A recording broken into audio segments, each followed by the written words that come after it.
Cricket की दुनिया का बेताज बादशाह जो अपने हुनर से बना, बिजली जैसी तेज बुद्धि, शेर जैसा ताकतवर,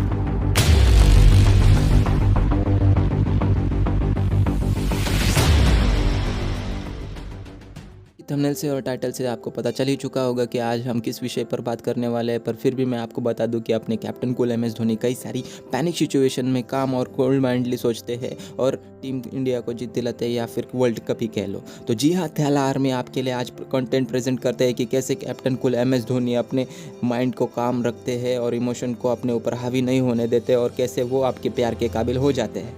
ये सब कुछ जानने की कोशिश करते हैं एक बुक से जिसका नाम है थिंक लाइक अ मॉन्क।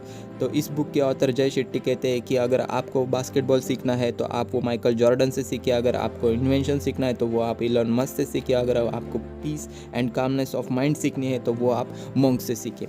तो मॉन्क का नाम लेते ही आपके दिमाग में भगवान बुद्ध या फिर स्वामी विवेकानंद जी का चित्र छाया होगा। दोनों ही महान आत्माओं ने इंडिया रिप्रेजेंट किया था पूरे वर्ल्ड में। मॉन्क जाने जाते हैं पीसफुल नेचर और gratitude to the world nature और कंट्रोल इमोशन से। तो ऑथर कहते हैं कि हर इमोशन जैसे कि एंगर, हैप्पीनेस, सैडनेस और डिप्रेशन में आपकी ब्रीदिंग अलग अलग होती है। मतलब ब्रीदिंग में आपका इमोशन चेंज कर सकती है। अगर आप स्ट्रेस हो तो आप चेक करना, आपकी ब्रीदिंग नॉर्मल से ज़्यादा आपको महसूस होगी। अगर आप सैड हो तो आपकी सांसें आपको धीमी महसूस होगी। Similar case with the happiness and depression also. अगर आप धोनी के इंटरव्यू गौर से देखेंगे तो आपको पता चलेगा कि एम एस अपनी सांसें बहुत सादगी से भरते हैं और सवालों का जवाब देते हैं। MS Dhoni, it's not very often that you do such things, don't you? Very long time. Very long time indeed. So it's a good time for us that you are speaking to us. So what's your idea for good time? Well, I feel for me most of the time is good time. Either you are learning or you're enjoying what you have learned. So it's not the ups and the downs. You know, you lose some, you win some. When you win, you celebrate. When you lose, you learn. So either ways, I'm having a good time.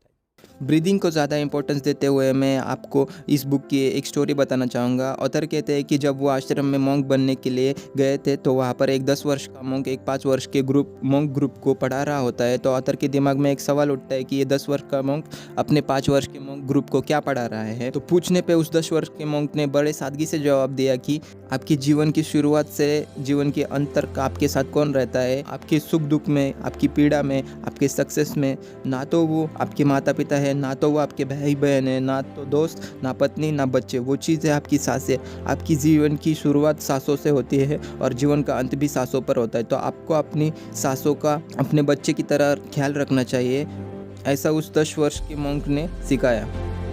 तो इतनी अपनी सांसों की importance अपनी life में होती है। अभी बात करते हैं कि कैसे M S Dhoni panic situation में भी कूल एंड काम माइंड रहकर एक्शन लेते हैं और जीत की ओर अपना कदम बढ़ाते हैं। इसे समझते हैं एक मैच से जिसमें श्रीलंका से जीतने के लिए एक बॉल में 4 रन चाहिए थे। तो कैसे इस पैनिक सिचुएशन में भी धोनी ने दिमाग लगाया, चलिए देखते हैं। There doesn't want to be a mad shy at the stumps. If it's hit to an inner ring fieldsman, they want to see it's the test. Malinga to Dhoni. He's got it out to cover. Is it going all the way? Brilliant fielding. They've got to go. They're coming back for 3. It'll be a tight game. First ever tie between these two countries. Down to the wire.